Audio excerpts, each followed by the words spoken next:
All right, good afternoon. Back for Power Hour. See, make sure this is working. But we got a sell off here. Gap down. Of course, we get the gap down as predicted. Another gap down.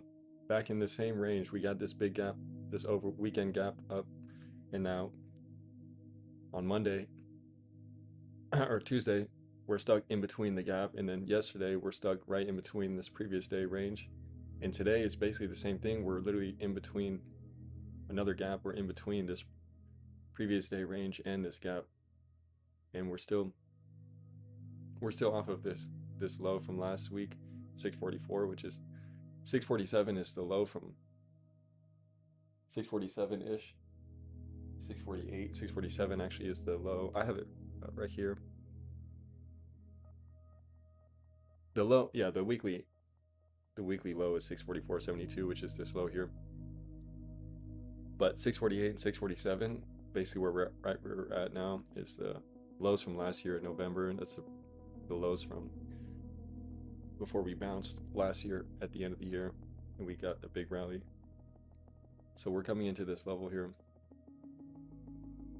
Basically, this is the 3-day chart for SPY. Almost looks like we're below it, but I mean, on this chart, it's technically we're below it. But this, it's not quite accurate, or is it? Let's see. Yeah, this one. No, the low is 647.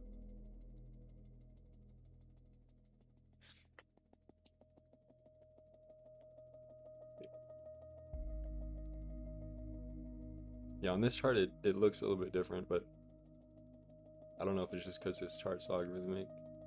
This chart is logarithmic, but this low right here should be about the 647 actually, which is pretty much where we're at. It looks kind of off, but basically what we're looking at is already still below this level.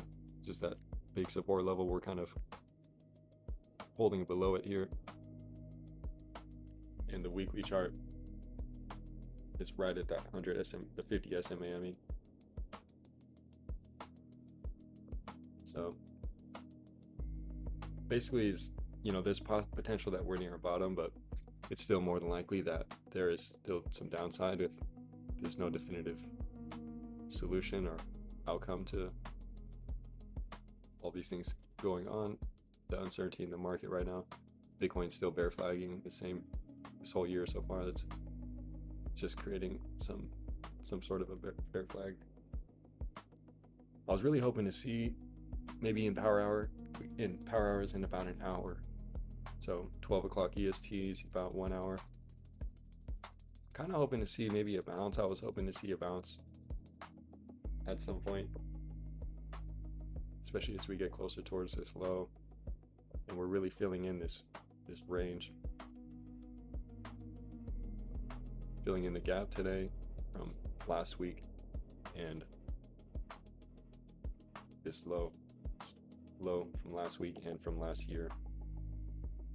So there's some type of relative support on the chart technically, but the sentiment is still somewhat bearish and the market is still playing out in a bearish, you know.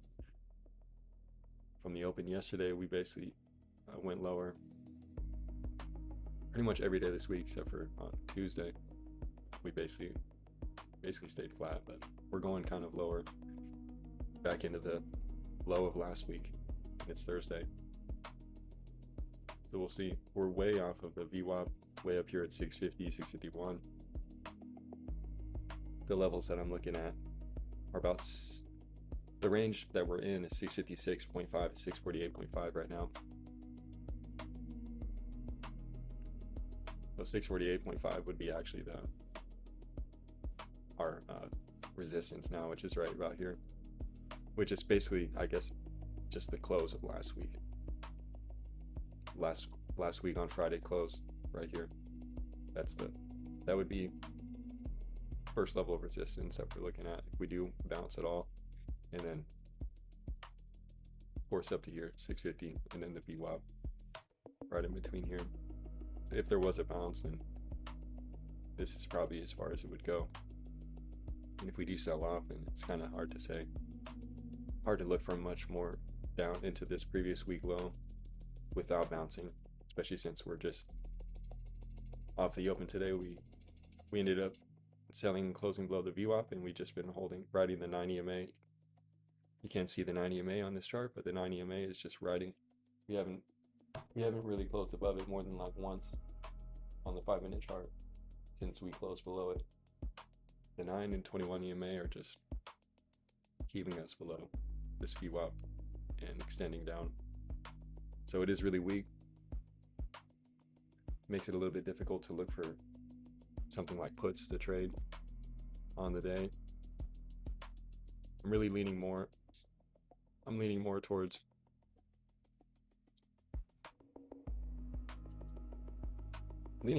a bounce would be more opportunistic since we're already down a lot, but this price action is really bearish. So we'll see how it goes into power hour. We got about 50 minutes, and then power hour comes in, and then gonna see if an opportunity presents itself in the market today. I guess it would have been pretty decent if I was at the open. This morning we held above the VWAP of the open, tried to fill the gap. We failed to fill the gap. We rejected the 21 EMA perfectly right here 3 times, and then we sold down. This closure below the VWAP was very indicative, so very decisive. Closed below the VWAP and then instantly retested it and sold down. This would have been a trade on itself, but it's 5, 10, 15-minute trade. This is a pretty quick trade, which is what I'm looking for really. But a retest of the VWAP right here is it's not the late entry that I'm looking for, which would be entering more after we get that confirmation, and then we break that next low, similar to when we broke down right here, and then we got this next. Well, we did get an inside candle here, but this candle we ended up going lower and probably would have had to stop out on a trade like right here. This would have been a potential stop out. Rejected 650 though, and it just keeps going lower so far.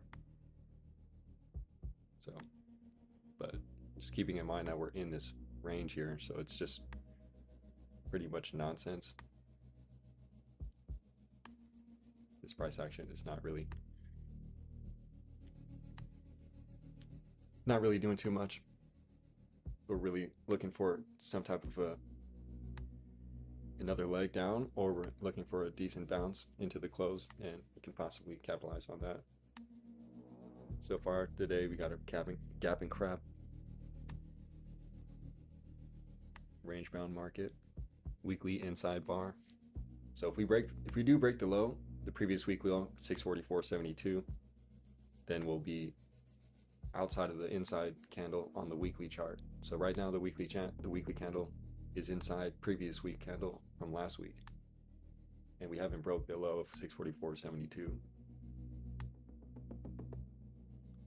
So that's the thing. If we don't, we may end up being an inside week unless we gap down tomorrow, or we end up going lower tomorrow. Then we would close at a low, which would be even more bearish going into the next week. But then in a situation like that, we would still probably gap up into the next week, and then it would be depending on news and a lot of things like that, other factors of sentiment. So the key is going to be, if we do go lower, the test of that 644.73, the previous week low, is going to be really important, because right now we're inside last week's range entirely. We haven't gone outside of it. The previous week's high was like 656, or actually no, I think it was higher than that, but no, it was 666 actually. But yeah, you get the point. And the past 2 days since Monday, the SOXL semiconductor chip ETF has been up 2 or 3% per day. Today it's down 11%. So basically, I would assume that the SOXL has given up all the gains on the whole week.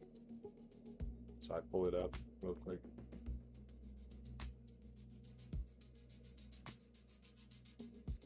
It's a 3-day chart.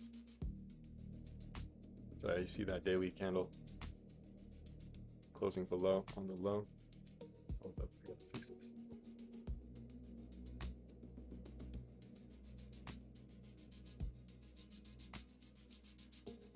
So, well, it's really in a big range too, but it was gapped up yesterday into resistance. Today we basically sold off the whole move from the week. From right here. Friday the 20th.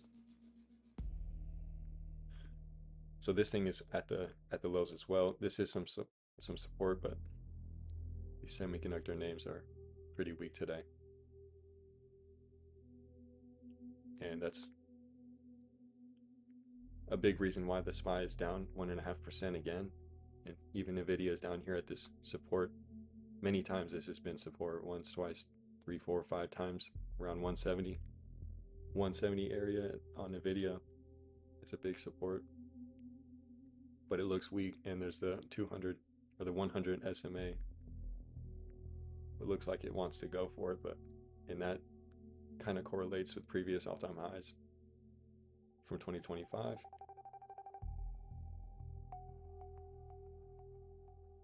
From early 2025. No, this is,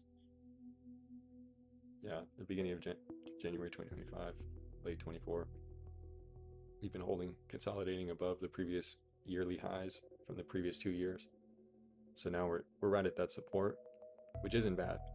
But if we do come down and test 160, 150, it's going to be a really good dip buy, in my opinion.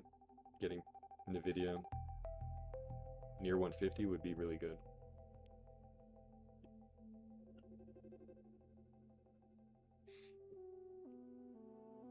So most tech stocks are down 1, 2, 3% today. The VIX is up 11%, right? Yeah, VIX is up 11%. This is looking pretty crazy. See this? This is wow. This is a daily chart. This low back in December 2025, basically Christmas Day. I remember that day, last year, Christmas Day. Look at this low, and look at what's happened since then. This is like almost like a slow grind up, but it's like almost like looks like it wants to go exponential. For example, a lot of the time it just kind of goes sideways, but right now we're seeing like a real increase. It's more similar to this, and then typically and possibly you can get a big spike like this where we go 20, 30, 40, 50, 60. This is insane. This is in 2024 at that low. It's a really crazy move there. But the way this looks like from this low, and it's just grinding up here. This is the fear index. This is the uncertainty index or volatility index. This is the market being uncertain. I wonder how this move right here compares directly to the S&P 500, the broad market, in the same time frame. So this would be like the November lows here in the VIX, these same lows. It's just something about the way that this trend is forming here. It seems pretty strong, but it can definitely sell off at any point with good news and with some of these bad things stopping and ending. But that's just the broader context. The VIX is pretty elevated from last year. That's the main concern right now, is the uncertainty, and the market can only look out so far into the future. Right now, that's even shorter. Typically, the market can see forward like 6 months, but right now it's probably more like, week by week, month by month, just the way the people are allocating capital in the market is stagnating. It's been consolidating, mostly sideways for the whole year. Haven't really, if you really look at the bigger chart, the bigger time frame, we've basically gone nowhere for about 6, 7, 8 months.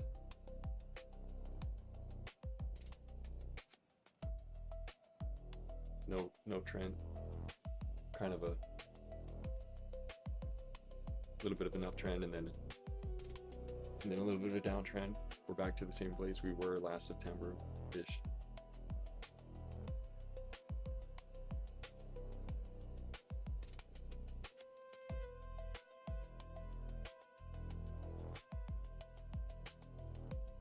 $646.50, looking like it's going for the low again. It's crazy.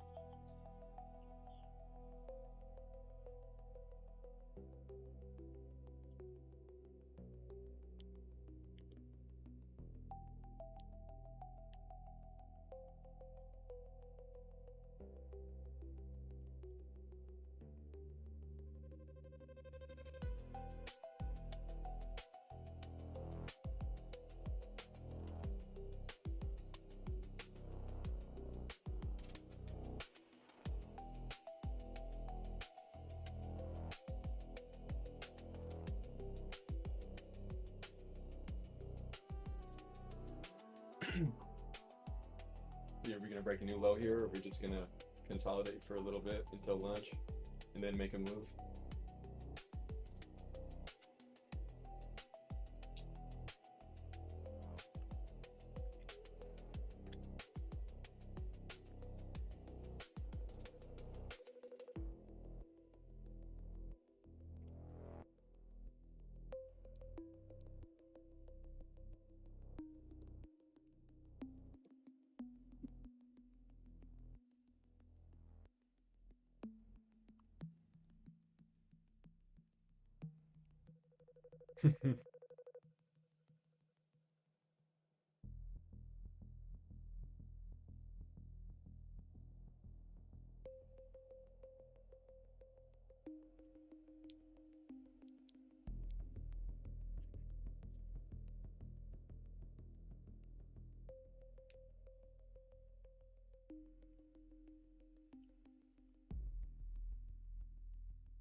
No way.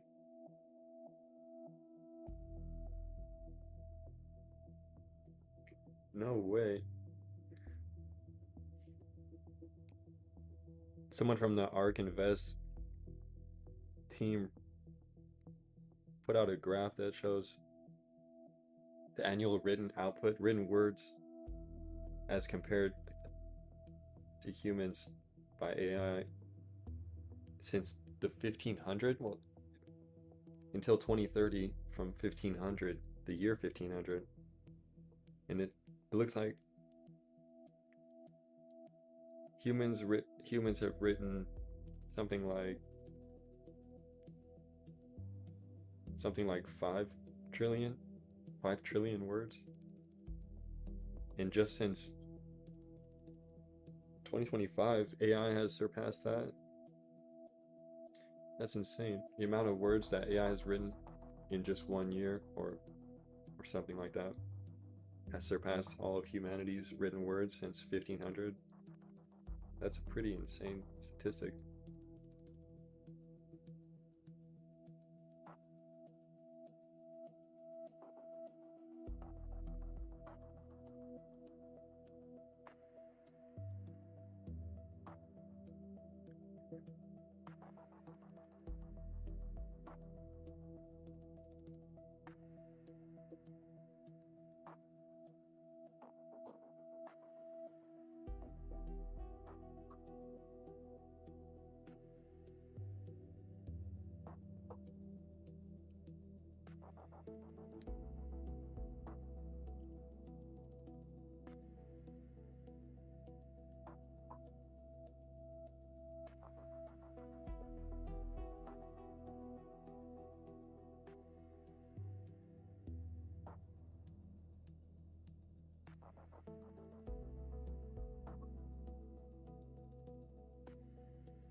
The VIX is back at 28. Wow. The VIX over 30 is a bad look. No good. It's also can be a buy signal, but there are certain situations where the VIX over 30, even momentarily, is you know, there's times where you would want to be a little bit more patient. I think right now it's one of those times. Always dollar cost averaging, but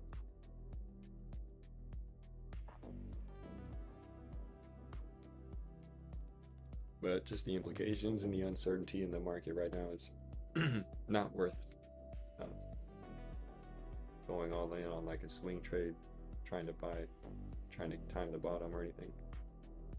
I don't think that's really a good idea.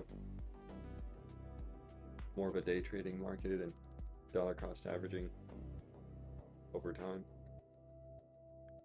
kind of market.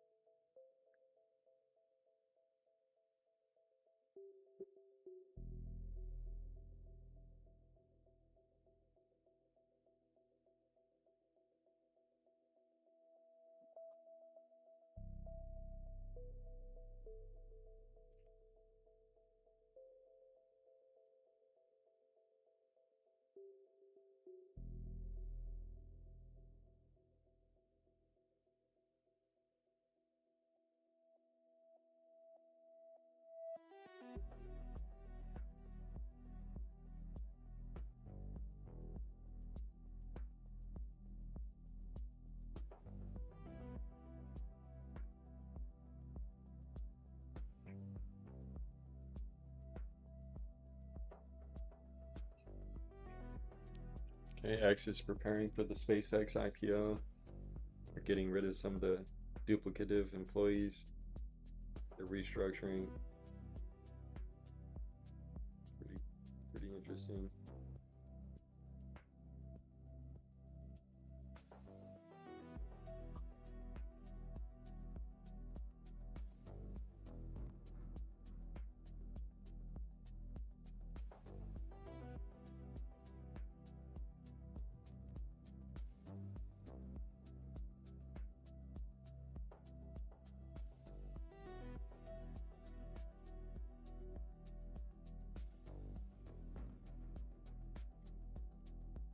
$646.50.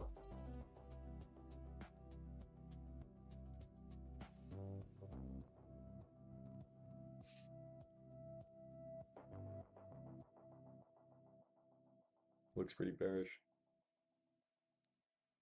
Not much of a bounce at all. 30 minutes till power hour. We're still about to make a new low a day almost.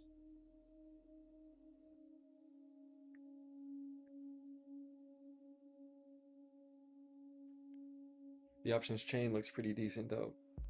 645 puts, 50 cents. 648 calls, 50 cents. Not too bad.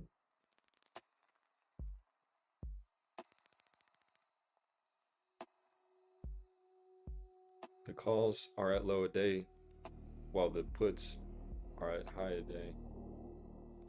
So, risk to reward wise, it favors a bounce into the end of the day, but trend and momentum wise, it favors downside. We're caught in the middle of previous weekly range. We're at the previous weekly close.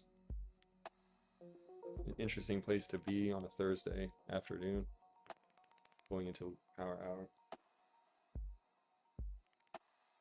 See if it makes a new low a day here and then sweeps, or if it really wants to go towards that 644.73. Not really sure yet. Doesn't look too good though. People tempted to buy swing puts. That's crazy. I was just saying the opposite. You know, it's tempting to buy swing calls with the VIX around 30, and people were doing that like a couple weeks ago, and it didn't really work. So that's the thing. Is the uncertainty is really really growing right now. It's not necessarily depleting. So what happens is it's like in everything slowly and then all at once kind of a thing. So the sentiment right now is uncertain and bearish, and people don't know what's going to happen. They don't understand Trump's tweets. They don't understand all these communications that are happening everywhere. So it's a little bit difficult to track, and so it's becoming increasingly more uncertain over time, day by day, week after week, this whole month. And then all of a sudden, the fear is going to disappear one day, and it's going to become more certain that things are becoming better and things are clearing. Things are becoming more positive. The news is becoming more clear and certain, positive.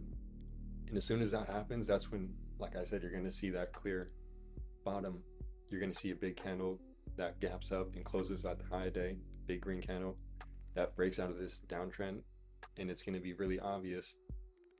So it's basically the uncertainty is growing, compounding, or growing over time and increasing, and then it's like a rug gets pulled and it all wipes away at once, and then mostly the market gets a big amount of volume, and then it bounces, and then it may still continue to consolidate in the short term, but most of the time when you see something like that type of a candle after the uncertainty disappears, that's the signal where the bottom is really put in, and somewhere around there the VIX may be at around 30 or even higher. But to time that the point of maximum fear right before it disappears is the hard part, and that's not advisable. No one should be trying to time the bottom or time the top of the market. That's not the way that you make money in the market. Unless you're trying to be like Michael Burry and you're trying to just time every market crash, and that's a whole different thing. And I kind of don't really know how to feel about that. I would rather like try to time the bottom of a market than the top. But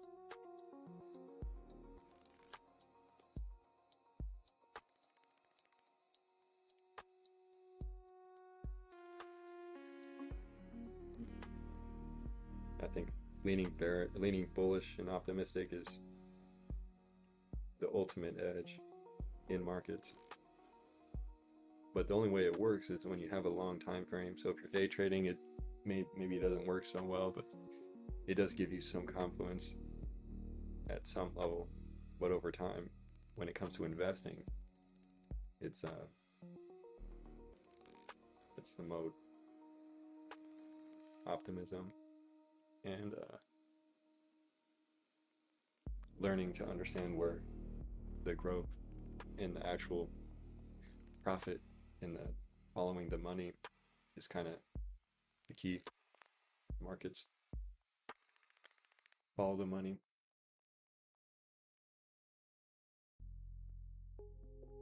Right now, money is leaving the market slightly. So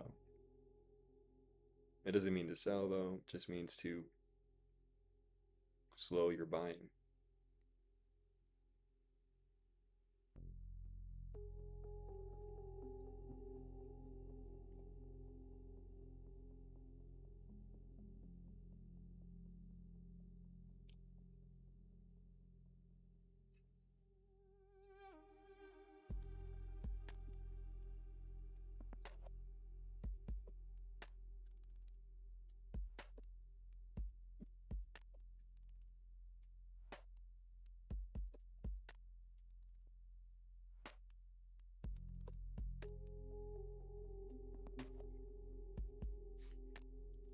Yeah, it's interesting. Kathy Wood's talking about how ARK Invest is working with Kalshi, that's prediction market, as a new derivatives market to represent a new way to quantify risk and surface forward-looking insights. And it really, when you think about it, these prediction markets are basically just like polls, just like big financial polls. So, and polls are very valuable. Like when Elon Musk posts a poll and 500,000 people vote on it, that has a lot of value in it, and that has a lot of signal. It gives at least in the sense that it's not botted and not tampered or manipulated with. That type of data has a lot of value. And so that's basically what a prediction market is. It's just a big giant financial poll market that when you really look into the prediction markets and you look at the levels of certainty on different decisions and outcomes, it can definitely give you quite a bit of useful information. I really think it's great, but I haven't really gone too deep into it. I can't trade on. I use Polymarket, but I can't really trade it because I'm in the US, so you can't even trade event contracts like that unless it's like sports, which I don't like trading sports. I think that's stupid. But prediction markets are really interesting, and the whole aspect of that different sort of derivative. They're really much less liquid, but they definitely have some value to that. I don't think they would be worth trading, but they are worth using for data.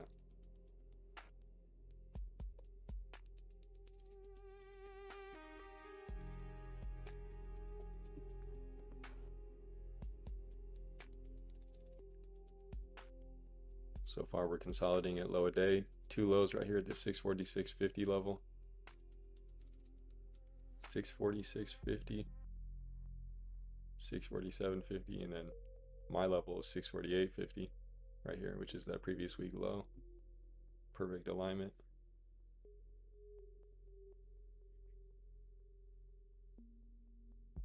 Right now everything's pointing downwards, and this VWAP is just going down.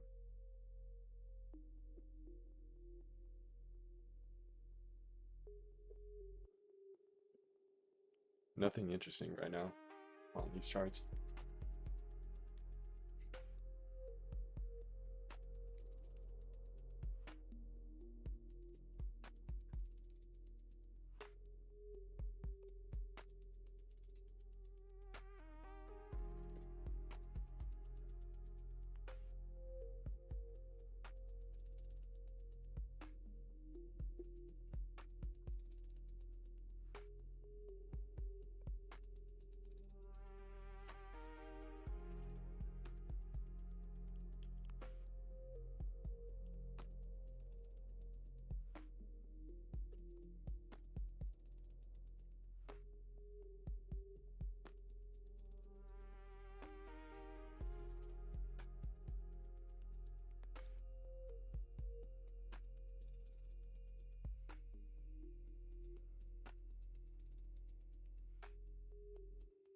That's what happens when your AI deletes everyone's Instagram profiles.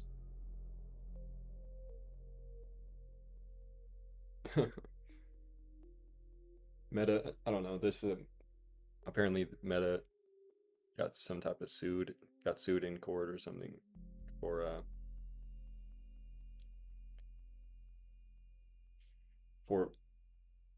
misinformation or I can't remember what it was. They were for recommending the wrong content to the wrong people. I don't know, but Meta's down. Their market cap is down like 100 billion today based on that. Robinhood social network. I'm looking forward to that. Hood Summit event 25.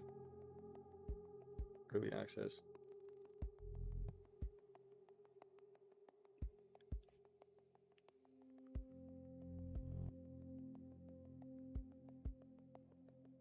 Tesla publishes first quarter 26 deliveries estimate of 365,000 vehicles.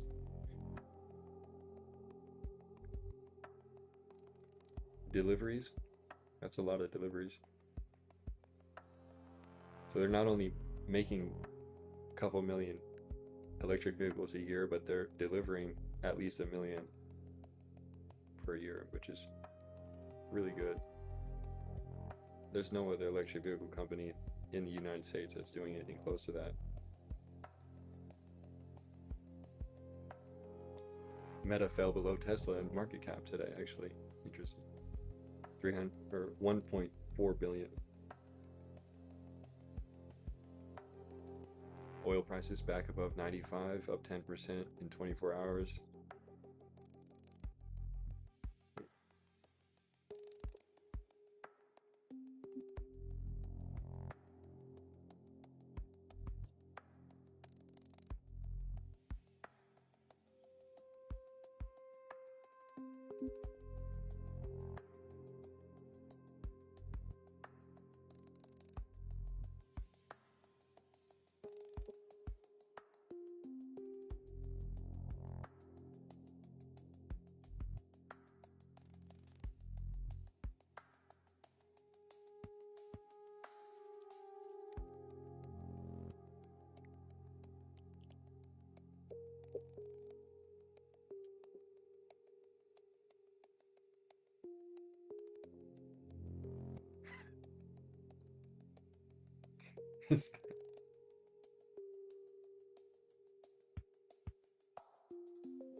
That's insane.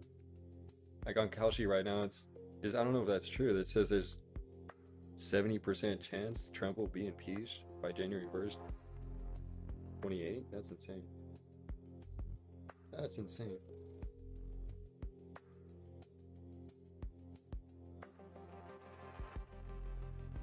I swear they said the same thing like 4 years ago, and nothing happened.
That's incredible.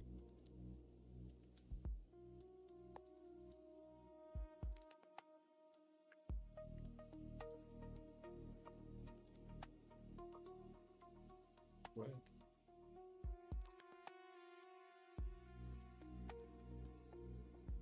Why doesn't it let me tweet something?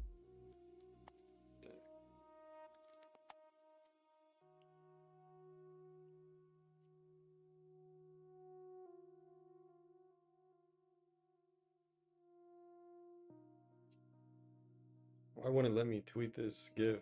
That's crazy. We're not able to send your post. It's just a GIF of SpongeBob looking wearing Nike. That's crazy. Bruh.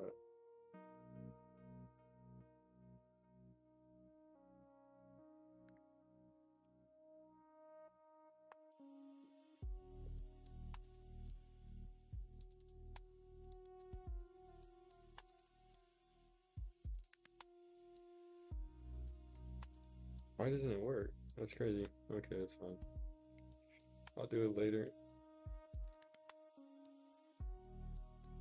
I just thought that.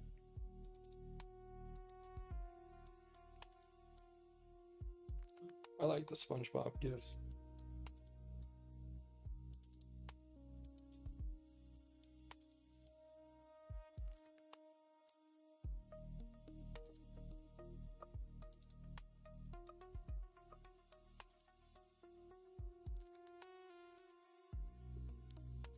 Yep. Just waiting for price action to show some type of direction. 15 minutes until lunchtime. 15 minutes until, I mean, hour. It's weird because 12 o'clock for me, Pacific Standard Time, is lunch, but 12 o'clock for New York time, Standard Time, is hour, the final hour of the market. So it's confusing. So there's like two lunches for me. I have to go to lunch at 9 and then I have to go to lunch at 12.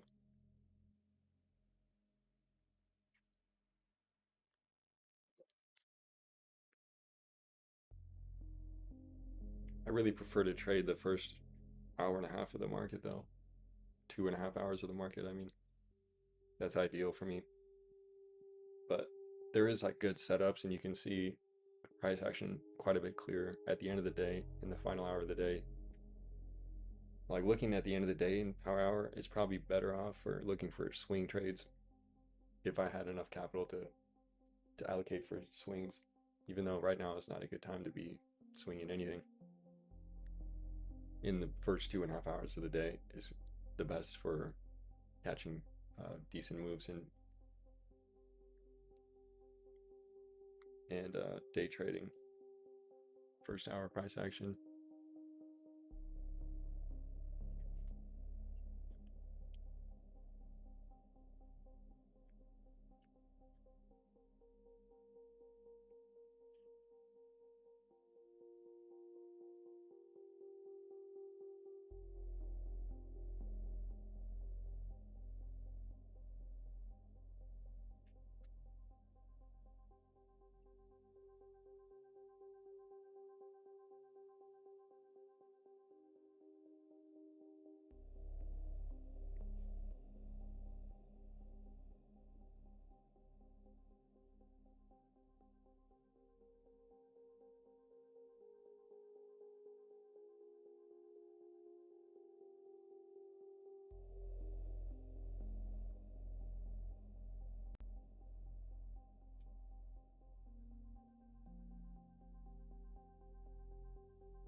All right.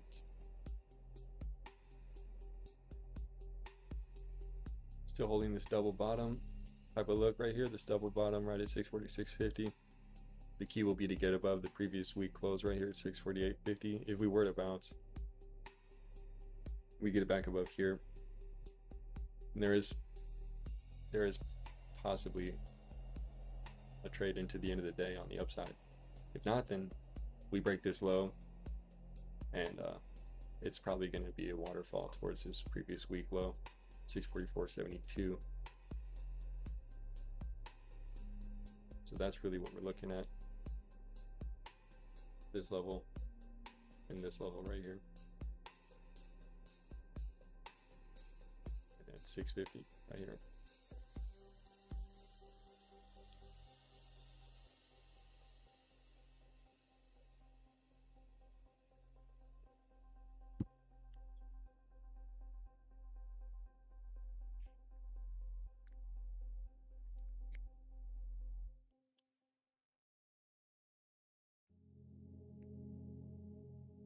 Yeah, bear flag after bear flag.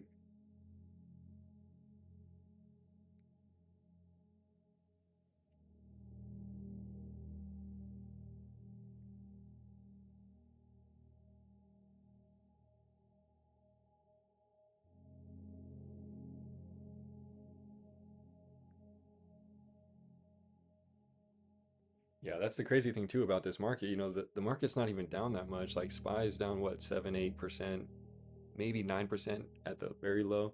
Not even, about 8% from the high. Microsoft is losing its weekly 200 moving average, which is really significant. I don't know where SPY's weekly 200 moving average is. I think we're still elevated above it. But for example, Microsoft below the 200 weekly moving average doesn't really happen pretty much ever. The last time it happened was in 2000, and it went sideways for the next 11 years. Back in 2000, Microsoft fell below what was about $30, which is the 200 moving average in 2000. 2001 dot-com bubble popped and the market went sideways for 11 years. And right now Microsoft is getting the kind of just below that 200 moving average. I don't think that's indicative of what's going to happen at all, because Microsoft's growth is still substantial and they're adopting all these AI and productivity, and they're reducing their workforce, and I'd have to look at their numbers, but their last earnings report was pretty good. And I think it's more likely that the market's going to rally for 10, 11 years, even if there is a bubble somewhere in between and there's some type of a reset on the AI trade, which we may be doing now. You know, it may not even seem like it, but that may be what's happening. But then SpaceX comes in and then some new models come out. The future is uncertain still, and especially when it comes to AI, productivity, automation. It hasn't even really come down into any real profit for a lot of companies. So it's a lot of just expectations and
I didn't mean to open that up.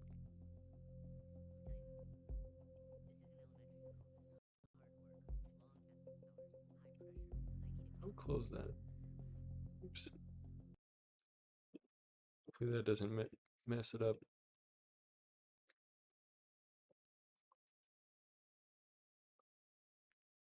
Is this still working? I gotta add this back.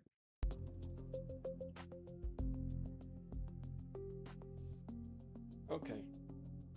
5 minutes until power hour. Hopefully we can get a move in the market during power hour, see if there's an opportunity to capitalize on it.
That's so weird. The White House posted the picture of Trump sitting at his desk with a, looks like Trump sitting at his desk with a MAGA hat and then a flag in the background, and it's all pixelated. Like it's just so weird. Like it looks like a Minecraft type of pixel picture. Like it makes no sense. Why would they post that? Like I just don't get it.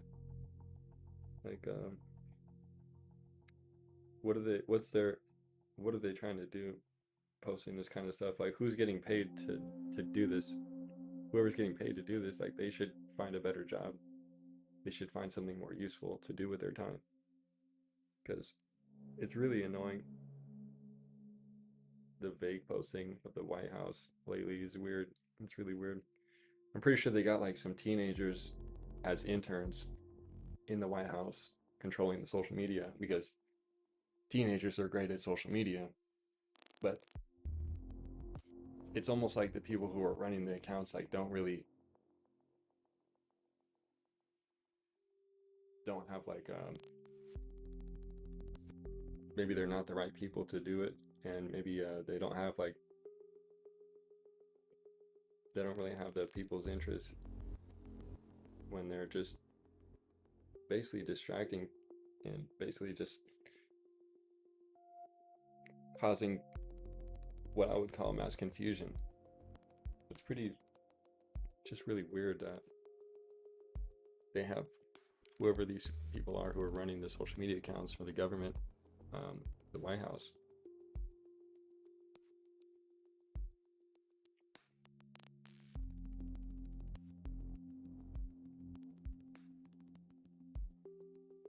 It's pretty unusual. But they've been doing that for like the past year or so, pretty consistently, just posting really weird stuff that a lot of people question.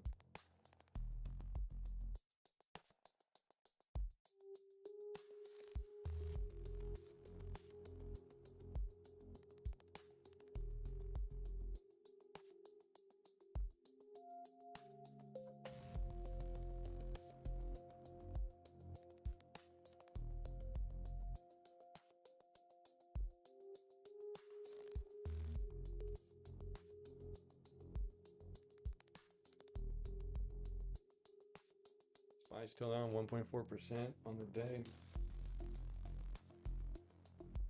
The VIX is now up 8.8%.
Schiff says we're heading for a full-blown financial crisis.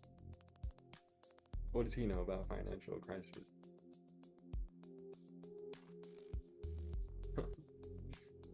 He's the gold guy.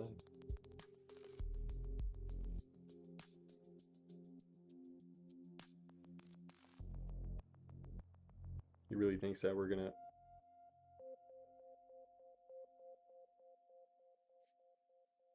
have a financial crisis, really. Unless the Fed raises rates several hundred basis points, inflation will skyrocket, he said.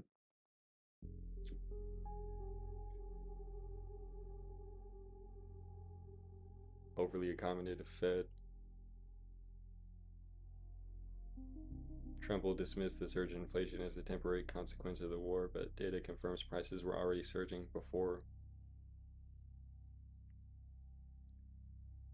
Inflation causes homeownership costs or mortgage rates, insurance, utilities, maintenance, taxes, real estate prices will crash. The recent collapse in mortgage and refi applications is the tip of the iceberg. He's saying what lies beneath is a crisis worse than 2008. But it's not a housing crisis. It would be something different. Like the private credit markets. And then the control of inflation. They always say there's going to be a recession every time the market's down 5 or 10%. Then 6 months from then, we're at all-time highs. Pretty much 80-90% of the time.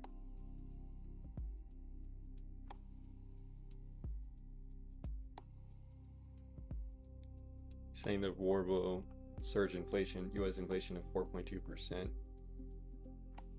this year.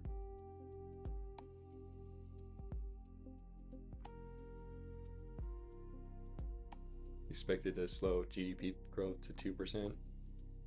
GDP growth is supposed to be higher this year, like 3, 5, 4%.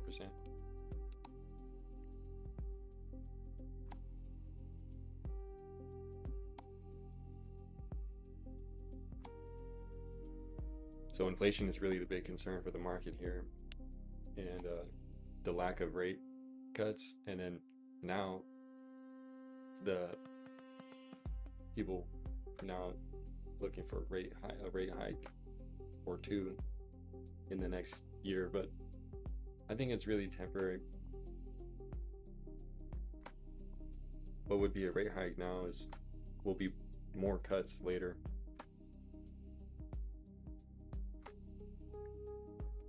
But it's going to depend on inflation, the next couple inflation reports, I would assume. We're getting right back down to that low a day, 646.50. Crazy.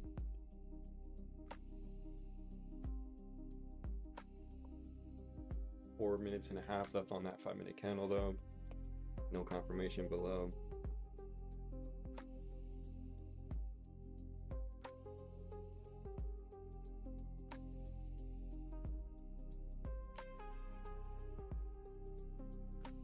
And it's power hour, 5 minutes into power hour actually.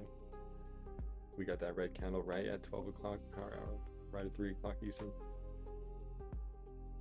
Now 5 minutes into power hour, we're right back at the low a day.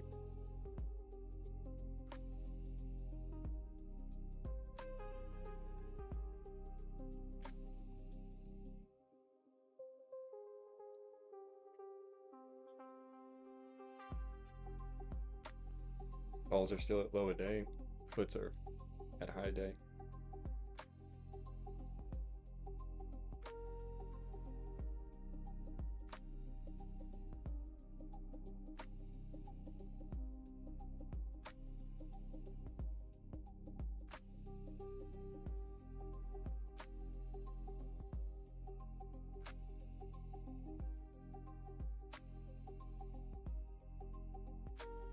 Looking pretty bearish here on the 1 minute chart. 5 minute, we just breaking new lows.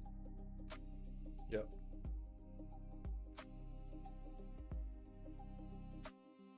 It's not the kind of entry that I would want here though, for for a scalp on puts, even though it probably work right here, but the risk of a sweep and then a bounce is possible here.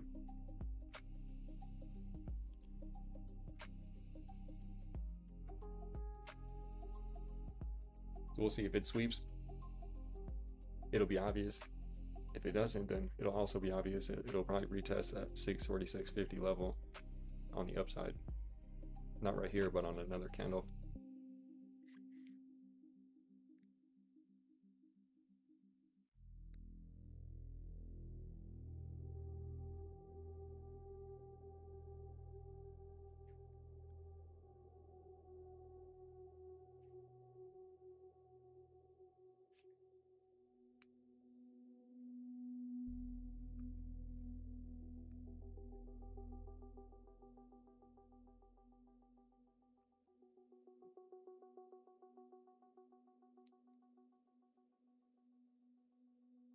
That's decent, but it's gonna just flush right through. No entry for me. Puts.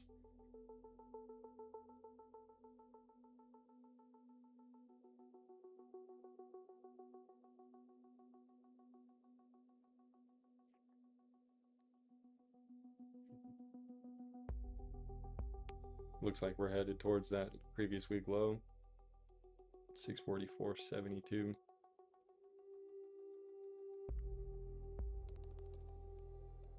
We'll see. Looking for a better entry on what looks to be a short here.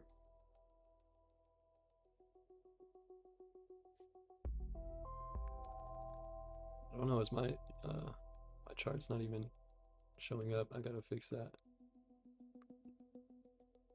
Don't know what happened. Disappeared. Stop working. There we go. See, now the chart shows up. I don't know, it froze for some reason.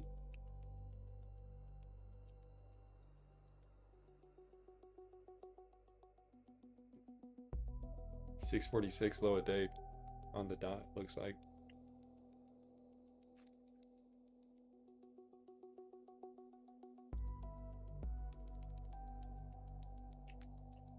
I don't know why my chart stopped. That's weird. I don't know what happened there.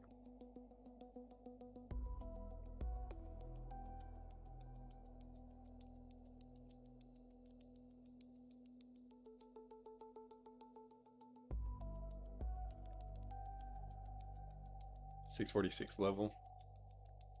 There's the close.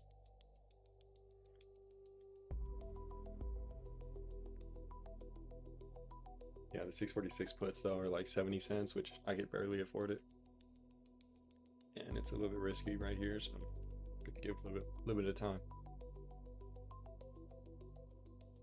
Gotta give it a little bit of time.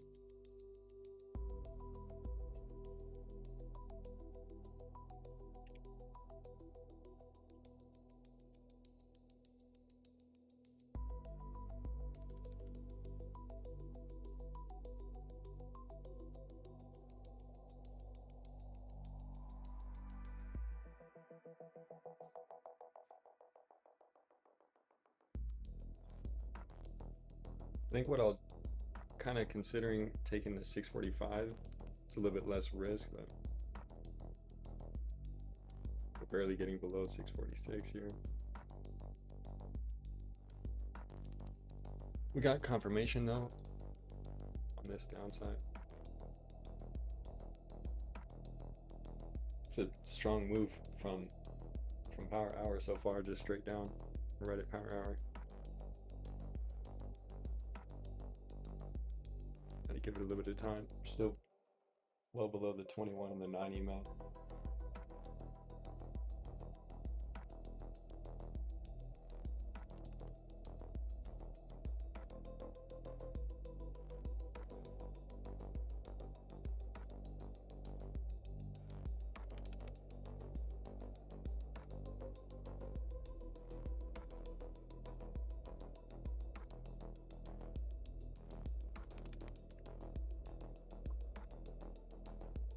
I think I'm gonna enter the 645 at 50 cents right here. Let me see. I'll give it a shot. I'll spend like a minute in the trade. Let me see if I can get an enter, get a fill.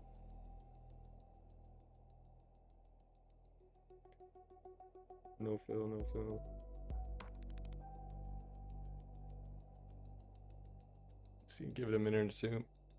Kind of want to see this close right here in 2 minutes and a half, and then if we still have confirmation, then I'll probably try to scalp the 645s.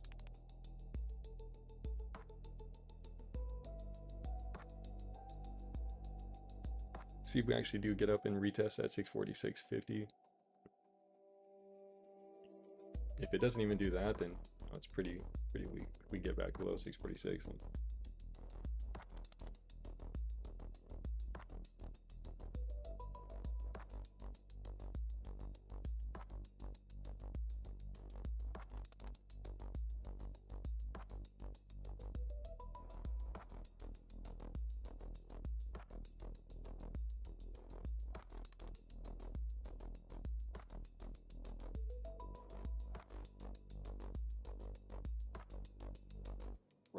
right under 646. Wow.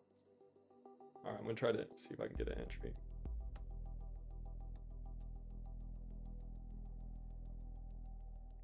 It's hard to get actually an entry on there. I guess I got to do a market order.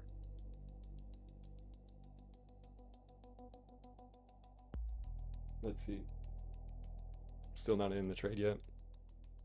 Still got a minute left on this candle. All right, I think I'm gonna enter right there. Okay, I'm in the trade. 645 put at 640 at 45 cents. Yeah, 645 put at 45 cents.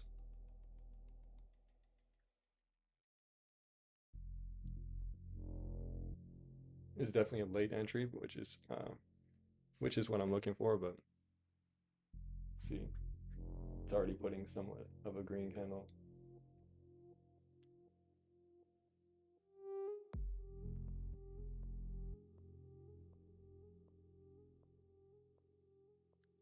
$6.46 flat.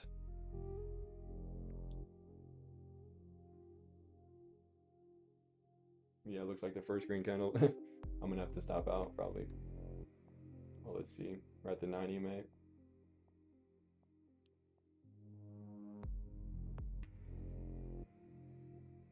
Yeah, it's a terrible entry.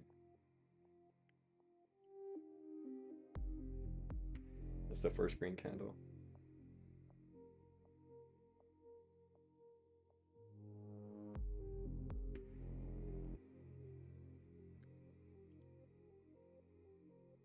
Yeah, almost back to that 646.50, down over 10 bucks here already on that contract. Yeah, that was really bad entry. As soon as I enter, we get 2 green candles here on the 1 minute chart. We're right up into the 21 now, so we're gonna have to just get out if we don't reject right here. Yeah, that's a really bad entry.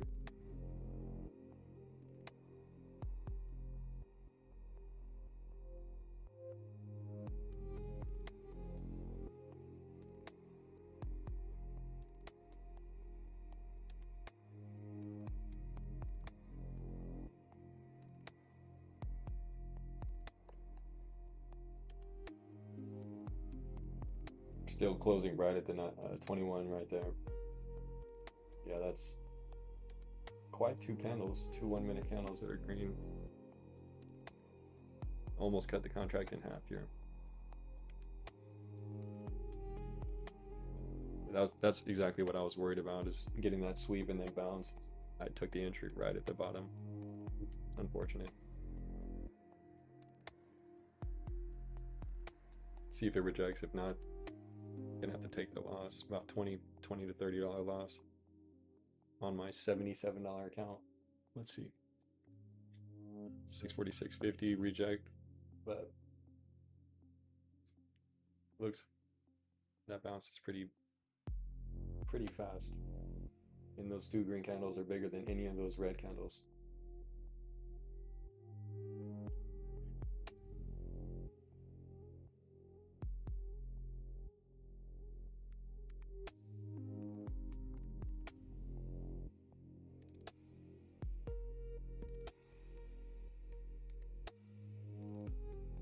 Contract's at 28 cents from 45. 646.50. Oh yeah. It doesn't look like it wants to go lower. I'm gonna have to take the loss. Take that loss. Let's see.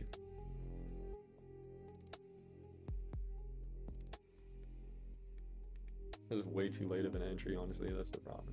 The entry was way too late and zero continuation. Now we're above 66.50, yeah.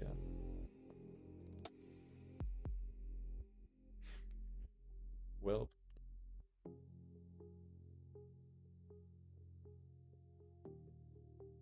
gonna let the contract ride a little bit more though. I'm willing to take the volatility, but yeah, that's not a good entry.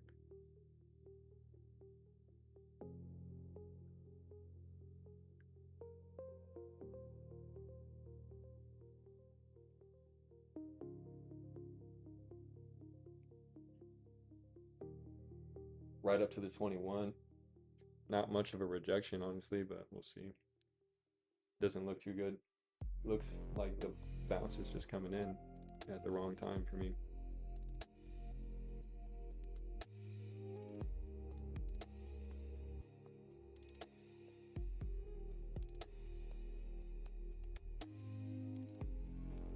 Yeah, we're above the 21.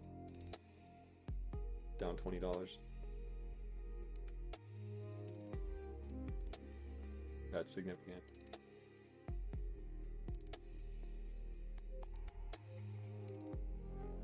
Yeah, I was worried about the bounce coming in because if we do bounce right here and then the entry would have been much easier, it would have been a much better trade than taking a foot on the break of the low a day, which is what I did.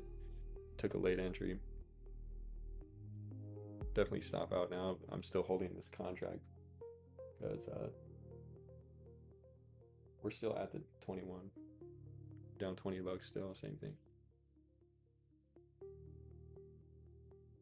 Is what it is. We still got 40 minutes until the market closes.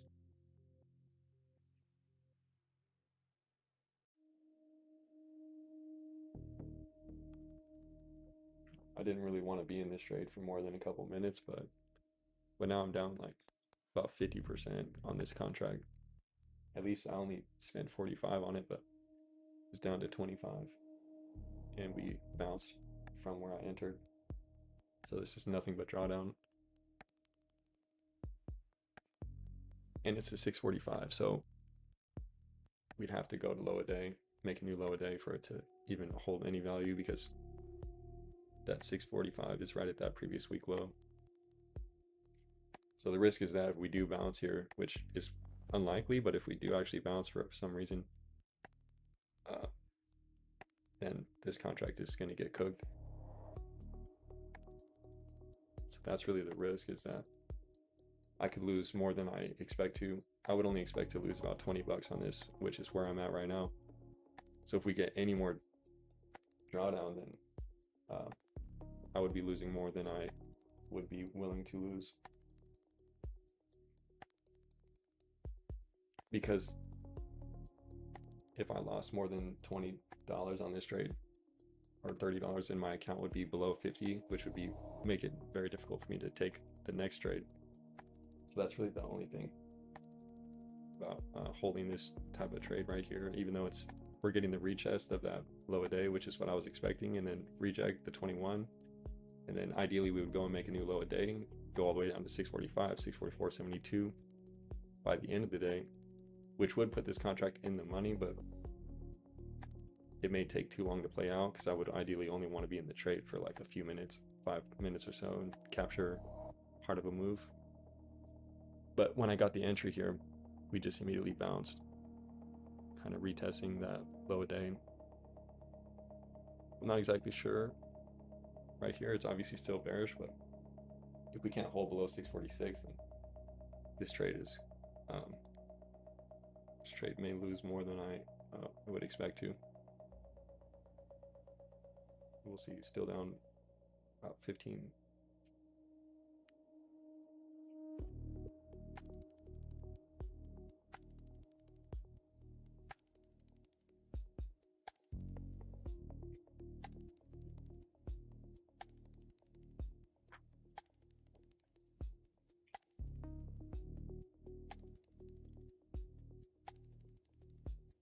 still below the 21 and 9 EMA. We really haven't closed above it. We came up and retested it, which coincides with that previous double bottom low day at 646.50.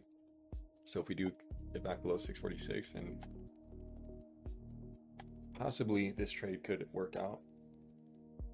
But for now, it's kind of, I'm still down about 15 bucks. And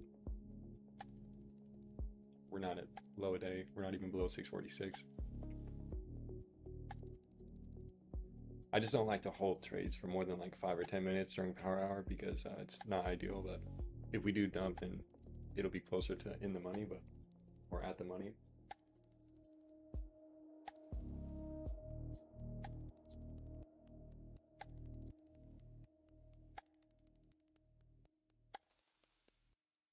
It is what it is. It's not too bad. I'm not too worried if I end up taking the loss, then it is what it is. Just have to look for another trading power hour.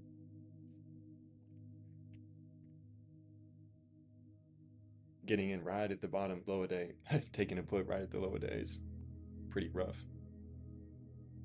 We'll see if we can make a new low a day here. It looks decent. I mean, ever since power hour started, we've had this downtrend form. We haven't made a lower low, so this would be that if we do sell off here and continue this trend into the end of the day, because the fear is still continuing, and I would say that it's somewhat accumulating, possibly until tomorrow, unless something changes, or until the end of the week. We may see the similar situation over the weekend, where we close at the low and then we open the next week with a gap up.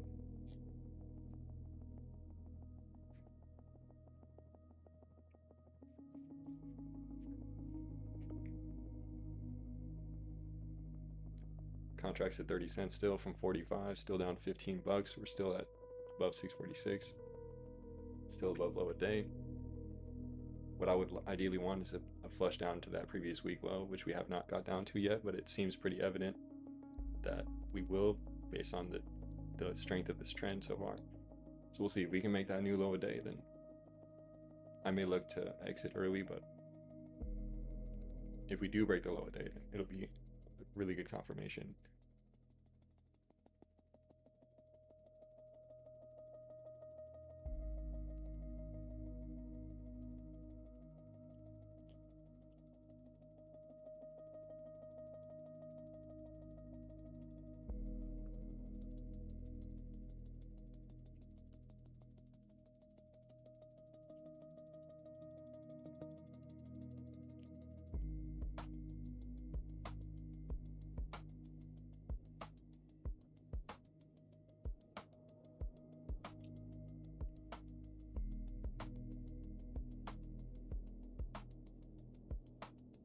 $646. We got a flush.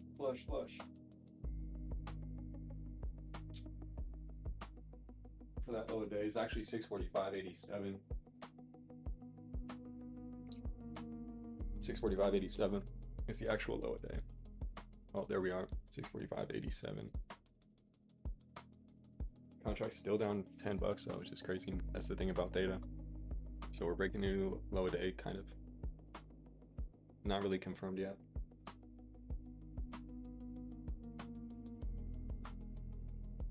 Should be a solid move, in my opinion, directly to 645 and slightly below, which is that previous week low. I think that would be ideal here. But we'll see. This low, it hasn't really flushed yet. It's trying to.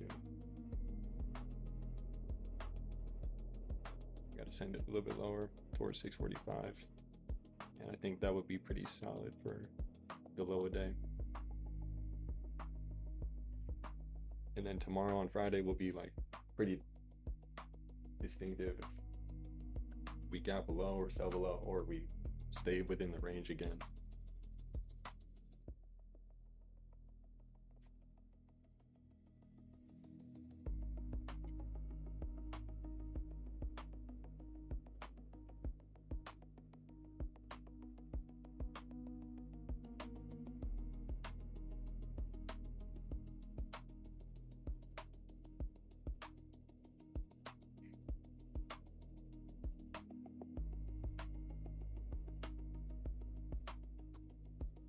Yep, still in the trade, down 20 bucks, basically down 15.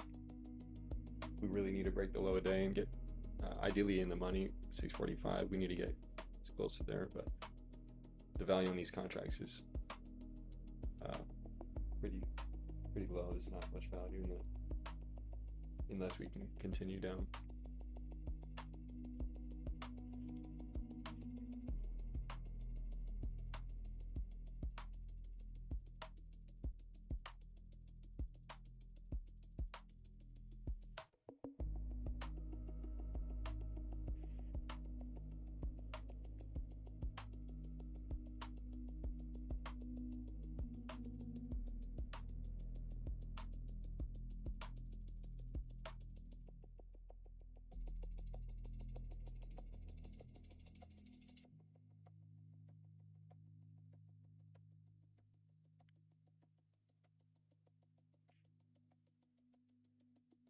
I don't like how it's not really moving now. It's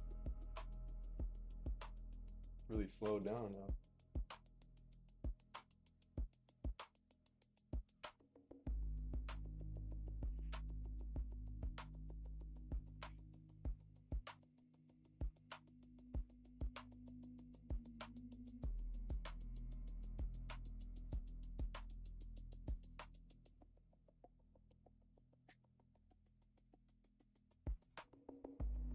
Yeah, I made a new low today by 2 cents, 645.85. That's crazy. We gotta break that low a day really quick.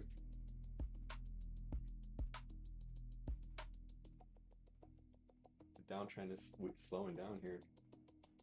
12:30, 3:30. It's about to be 30 minutes until the close.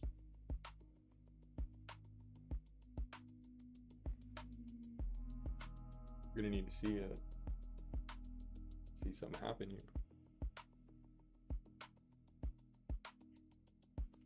We broke the low day by like 2 cents, and now we're just sitting there. Green candle on the 1 minute, down 20 bucks. Yep, there's a green candle. Here's the bounce coming in that I'm afraid of. Yep, right at the 21, big green candle. It's not looking good. Not looking good for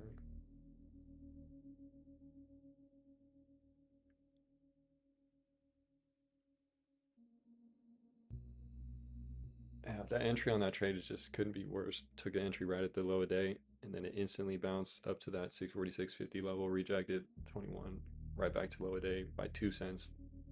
Contract still down 15 cents. Bounces again to the 21 right now, and I'm down still 15 cents. Still down $15 on this contract. And there's only 30 minutes left in the market, so it's pretty much like a lottery contract at this point. Because if we do bounce, then this contract's gonna get wiped out really fast. And even if we break the low a day, it's barely gonna be break even, to be honest. So it's not a good situation to be in with this type of trade in the power hour. That's the only thing about power hours. You can take a trade and then the trend will change. And then it's just consolidating. Just honestly couldn't have, I entered at like literally the worst possible. Like out of all the 1 minute candles, we have like 12 1 minute candles in a row to the downside, and then I take an entry right at the last red candle. It's crazy. We're making a new low a day, 645.50. Contracts are break even. Like I said, we broke low a day and contracts break even. But there's still no profit, nothing here. We want to see the move down to 645 or below 645 for this trade to actually be profitable, to be honest. It's not even break even right here. We need a move right down to 645 all the way.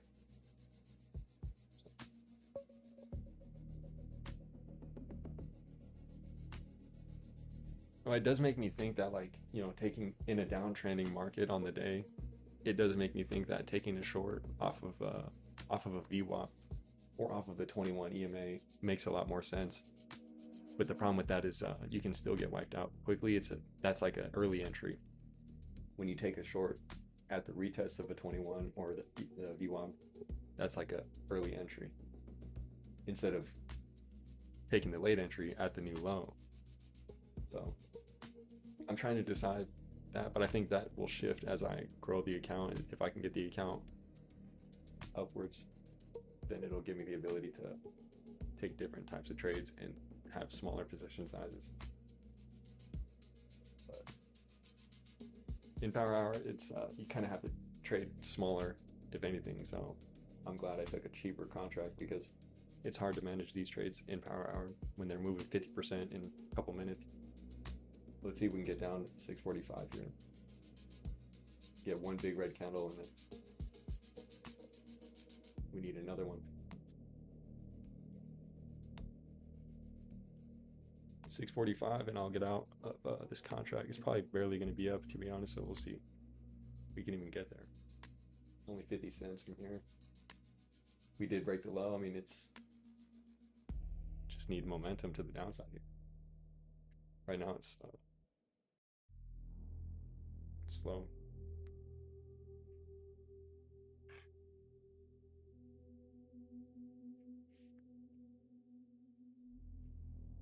Still down on this contract.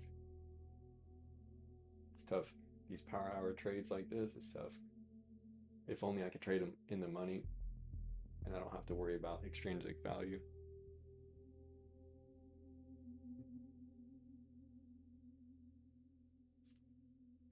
Let's see, can we go lower here? Need to see 644.72.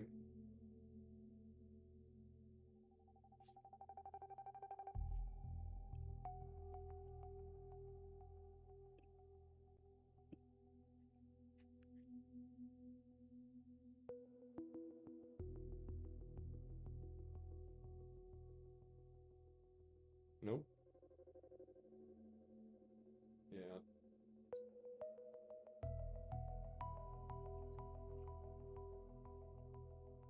Contract at the low just barely made it back to break even. That's pretty terrible.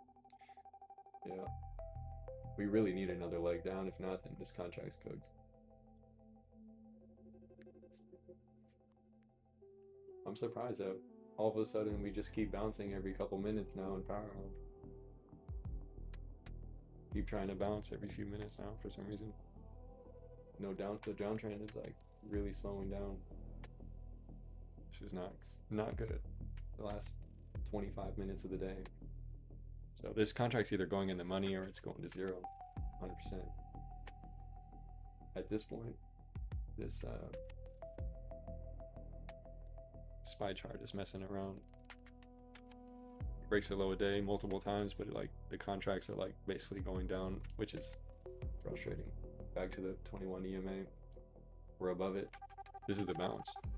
It's probably not going lower, and that's it. Contract's down 20 bucks. They're gonna go straight to zero now.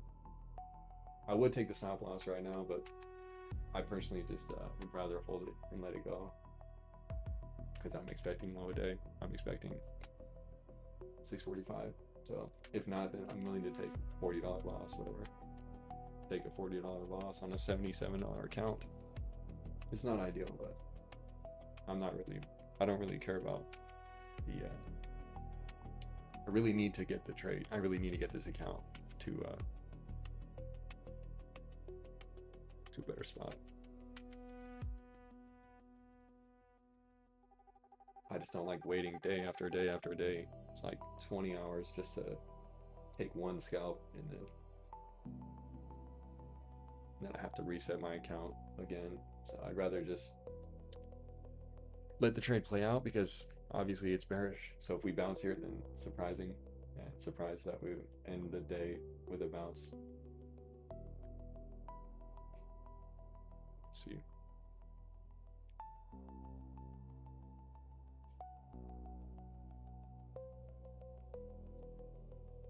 It's just the problem is I can't really take the trades that I want to take, or I can't really manage the account the way that I want to because the account's so small. But that's really the challenge, is to manage it properly. But you know, taking the stop loss during power hour is pretty difficult, and it's not a normal thing to do, because if you're trading in power hour, really should be trading with a very small position size that you're willing to separate with.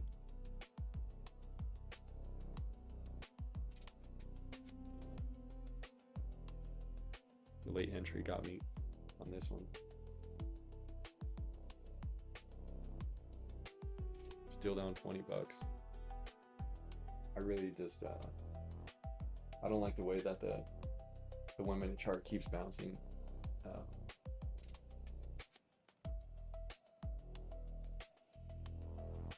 I don't know. I should have, you know, taken the 646 contract. Would have been great, but of course I didn't do that because I would have had to take an early entry. The contract was at 70 cents. So I took the 45-cent 645 put. It's out of the money, so it's basically worth zero, and it's not going in the money. Doesn't look like it.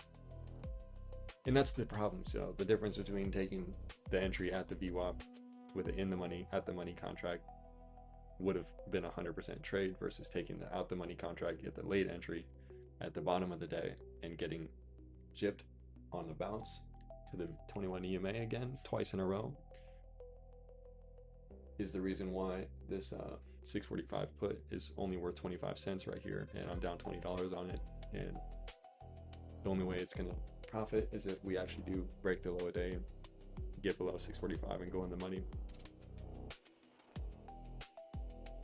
So it's really just a matter of taking that late entry and missing other entries, and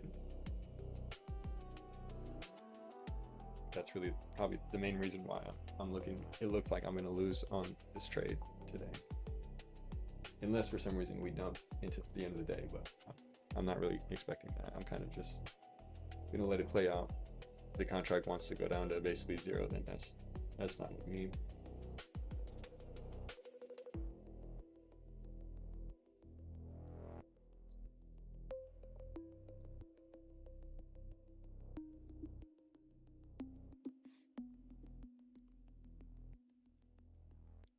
Just it's more fun when you can trade and take like multiple trades in a day and risk like 10% or less of your portfolio on each trade, and not have to be attached to each position, because every position is like half your account or all of your majority of your account.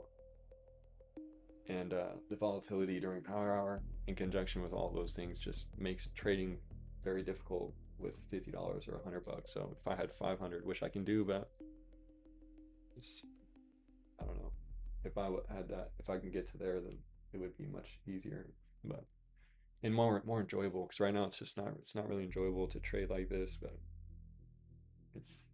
it's just more frustrating than anything, because I have to really just wait and wait, and then when I do take an entry, sometimes it's if I mess up the entry, then that's it. You know, I can't mess up the entry.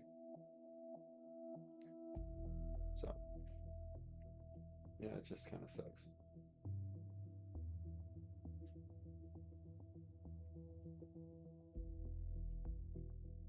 Yeah, this is definitely a bounce. We're at the 21. Like, I just don't see.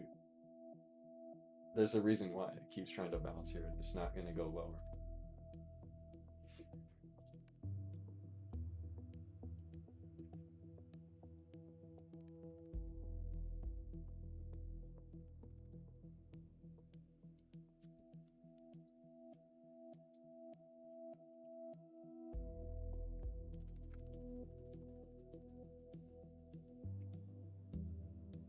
So the problem with trading a small account is,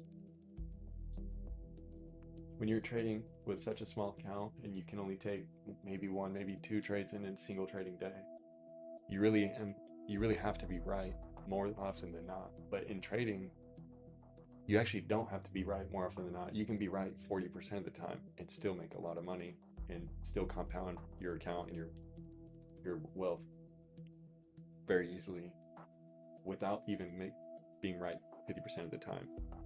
But that's only because the management techniques and the risk the risk management strategies. So when you have a smaller account, you're kind of forced to be right, and so you have to be extremely patient, and you have to be extremely diligent about cutting your losses, because you can't be wrong more than 30-40% of the time, in theory. That's really the problem, is the difference between being able to win, being able to make money and still be wrong, versus having to be right in order to make money 100%, having to be right in every metric. So there's a big distinction between trading with a small amount and being unsuccessful because your ability to make decisions is very skewed and limited, versus when you have a larger account, more capital, you're able to make many more decisions. You're able to give yourself room for error, which I'm unable to do here in Power Hour trading a $70 account.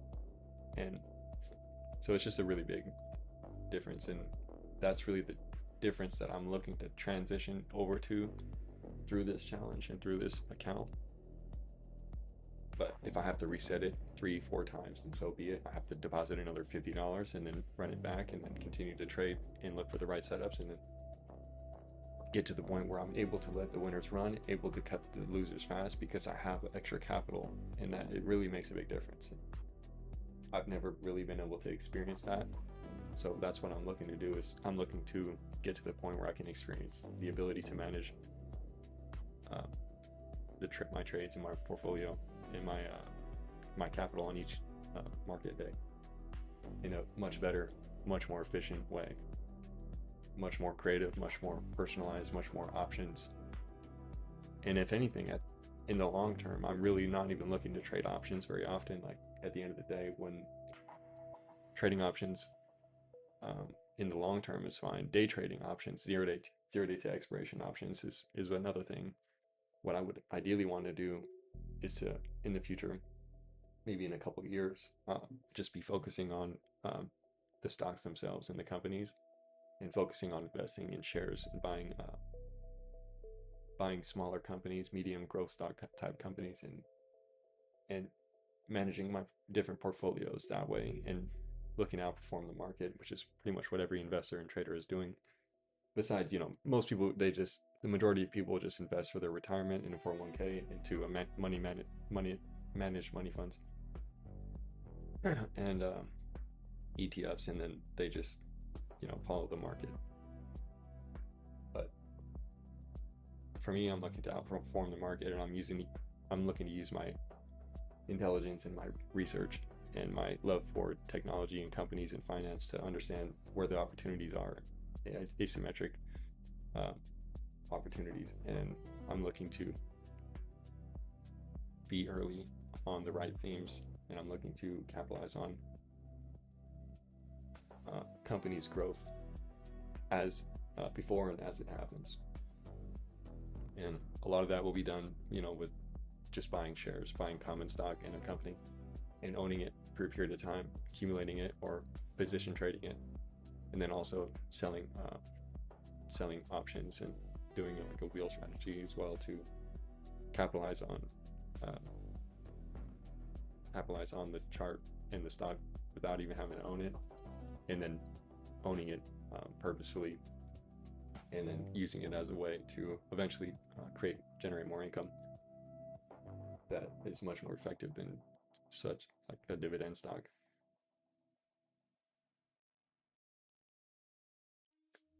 So the options that I'm trading are really just kind of a way to go from 0 to 1, and then once I can do that,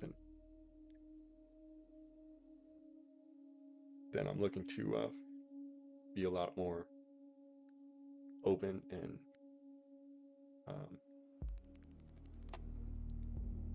really have more fun with investing.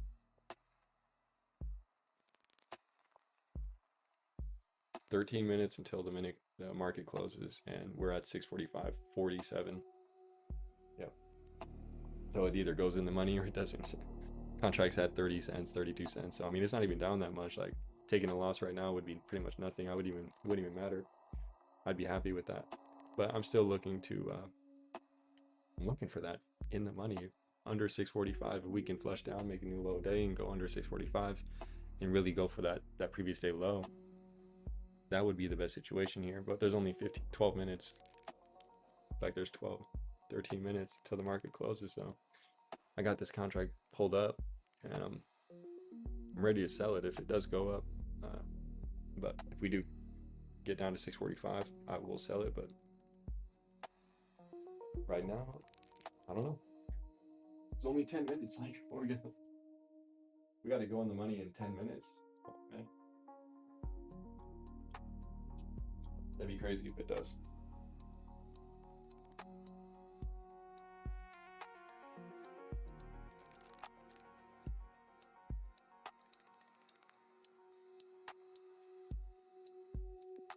$645, 46, 50. I don't know. Pretty rough. Yeah, this trade is no fun.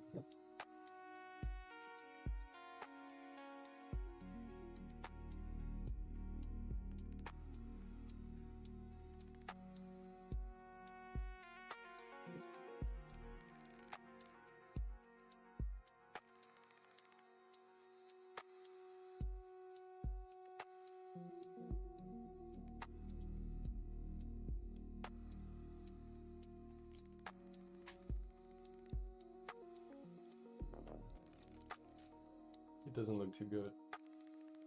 Got to go right back up to the 21 EMA again for the 5th time, just to make sure the contracts go to 0. Perfect.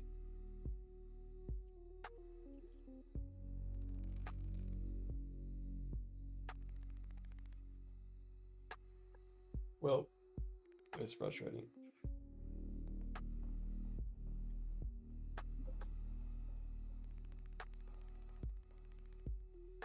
Yeah, 15, no, not 10 minutes. 10 minutes until close, and we're bouncing. Wow.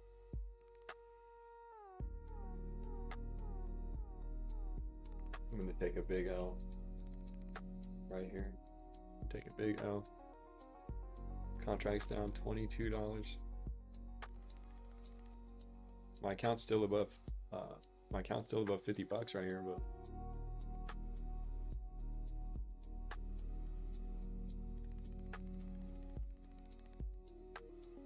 not for long though. Look at yeah. Gotta bounce, can't make a new low a day, can't get down to 645 or the previous week low, so that my contract could go in the money and actually probably just break even at the end. It's probably gonna, it's either break even or 0, which is the worst situation to be in. Either I'm gonna break even, or the contract's gonna go to 0 in 9 minutes. That's not fun. I mean, it would be fun if I could take 10 of those positions and then it wouldn't even matter, but I can't do that with a $70 account. So that's my problem. That's what I've been struggling with for a long time, really. But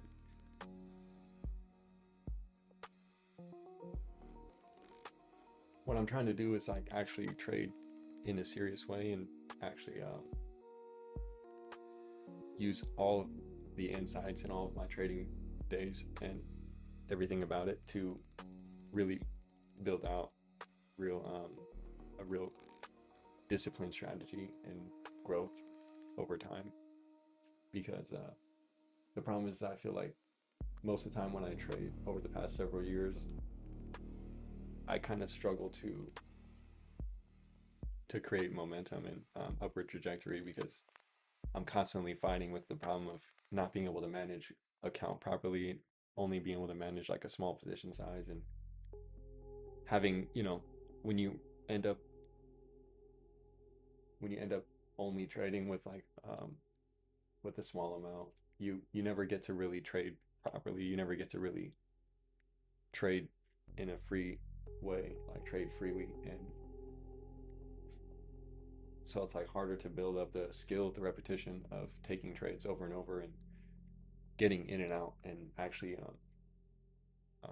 using the results in the data to determine um, where your strategy's fault is and where the strengths and weaknesses basically for the way that you trade. And so that's what I'm looking to do here. I need to use a platform like TradeZella or something so that I can have the data as well aggregated so I can visualize it. But for now, I'm just trying to get out of this range of having a $50 account, $100 account, like less than $100 account. Really, anything less than $500 account is extremely difficult for me to manage because I can only take 1 or 2 positions, maybe 3. It gets a little bit easier, but the other problem too is like you may be able to take multiple positions out of this, but they're extremely volatile during power hour or out of the money, and those are the problems as well. There's layers of different issues that stop you from being able to trade properly and actually capitalize and actually make money. There's just a lot of limitations. If you just had 25,000 sitting in your account, no PDT rule, no you basically can trade freely, and in my opinion it would be much harder to lose as a day trader and someone who knows what they're doing. I believe it would be much harder to lose a $25,000 account and not make money on a $25,000 account than it is to lose and not make money on a $100 or $500 account. You can lose that so fast. You can lose a $100 account in one trade, a $50 account. But if you had a $25,000 account, for just an example, and you traded the way that you would trade with a $500 or $100 account, you're able to build that skill. You're able to do the repetitions. You're able to gain that experience, and that's the difference between a trader who never makes it and a trader who gets the experience and gets the feeling of money management and capital management. And it's a big difference between the people who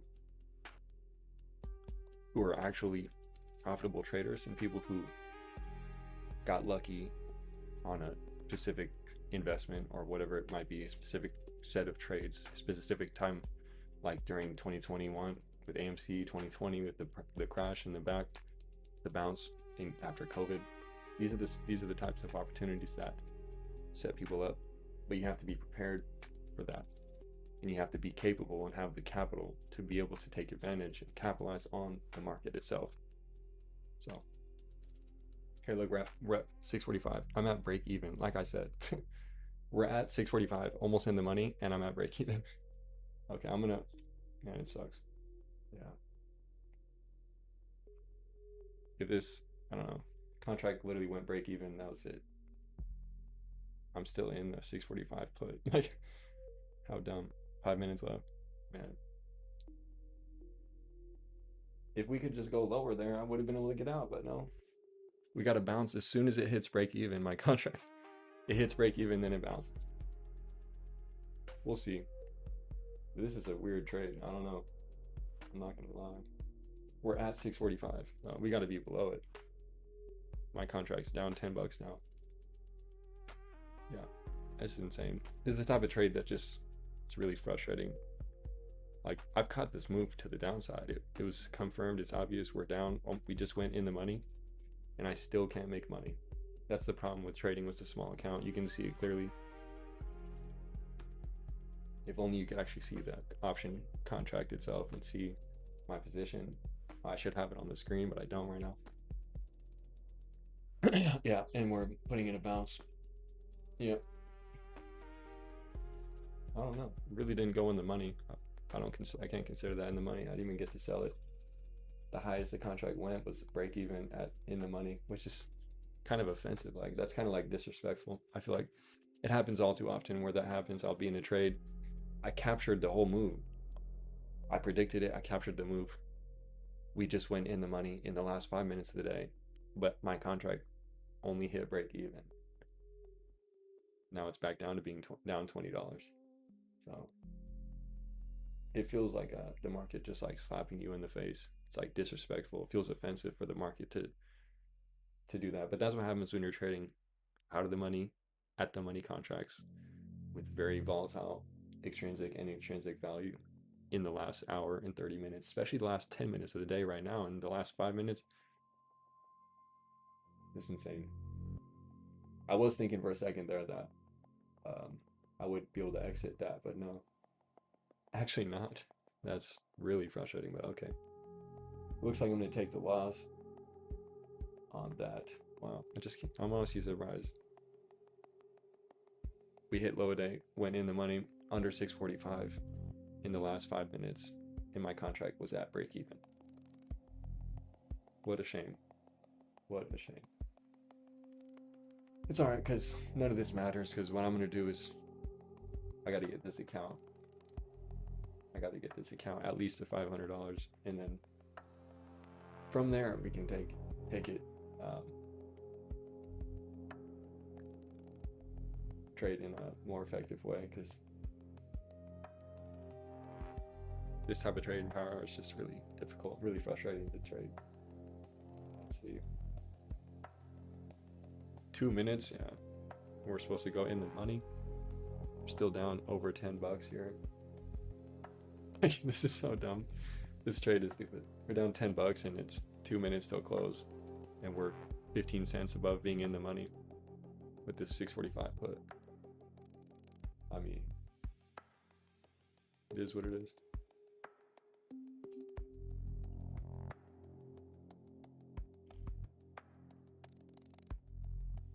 This is crazy. Are we actually going to make a new low a day? Because if we don't, then somehow this contract's going to lose all of its value in like 60 seconds at the close if we don't make a new low right here.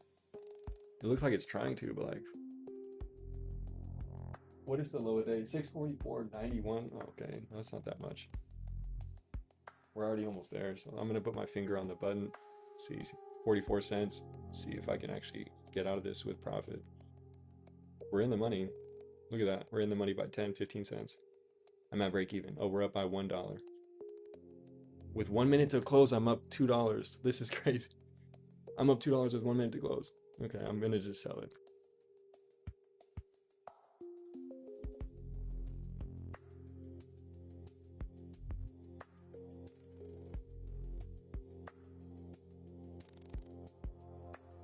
Oh, I didn't even get out. I can't even get out. Literally can't even get out.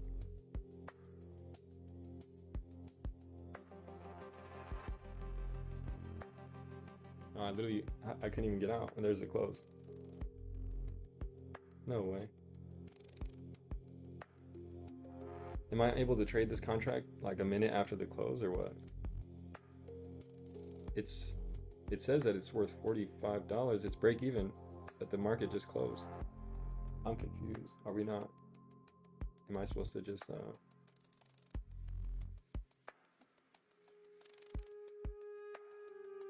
yeah, this is weird. The market just closed, but my contract's down $5, $10. Yeah. What a weird trade, honestly. Like I'm confused. Like, is it gonna sell for me, or is it just gonna, I don't know.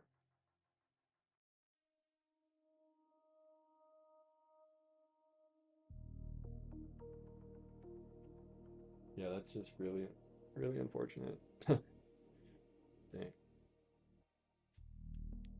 All right, well, the market's closed.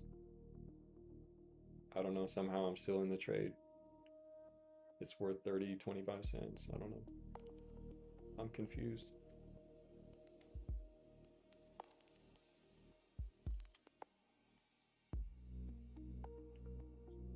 How long does this trade until? I don't know. I'm worried. I don't remember. I thought it was like only a minute after the close. Maybe, I don't know. But I'm still looking at this contract. It's like down $20 and the market's closed. We're at 645 still. Like, am I able to sell it or not? I don't really want to sell it for a $10 loss, so I would think it would automatically sell itself. Do I have 5 minutes after the close to trade these SPY contracts? I don't know. It looks like it, but I can't even try it.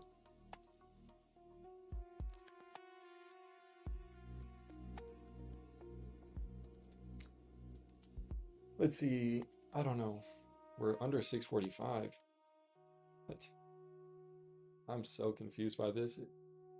I'm gonna try to get out. If it goes above my break even, I'm gonna try to get out at 45 here. It's almost there.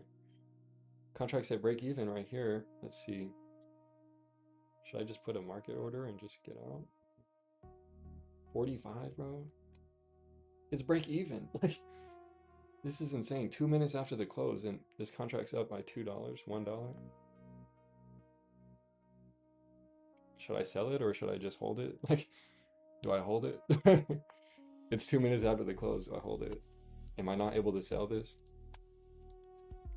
It's not going lower. This is crazy. I'm gonna have to just try to sell it right here, honestly. Like, I don't know. I'm kind of scared. I'm gonna sell it before 05 unless it bounces. Like, we need to go lower. I want to see any profit. Like, there's nothing. It's like the worst trade. It just like the max is break even and like just only down, only in only went down. Okay, let me try to market sell. Does it work? 50 cents? No way. I just sold it for 56 cents. No way. Bruh. I just made $6 on it. Bruh. Wow. What a dumb trade. Like, what a dumb trade. 12.13 to I was in the trade for 50 minutes exactly, and I made $6. What? The contract's at 53 cents after hours. My entry was at 45. I sold it for 51 cents. Like, it genuinely, like, I'm glad that I didn't lose my account, or I lose like 30-40% of my account, but to sit through like the whole hour of that price action going in my direction and still being break even at the end of the day and being in the money and the market closing, and come on. Anyway,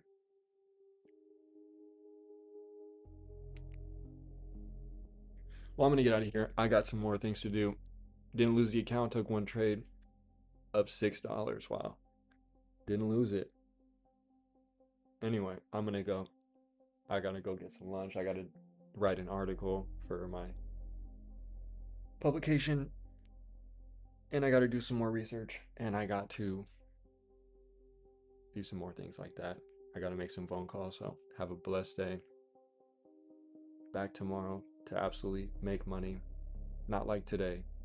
That trade today, I wish you could have seen it on the screen, but wow.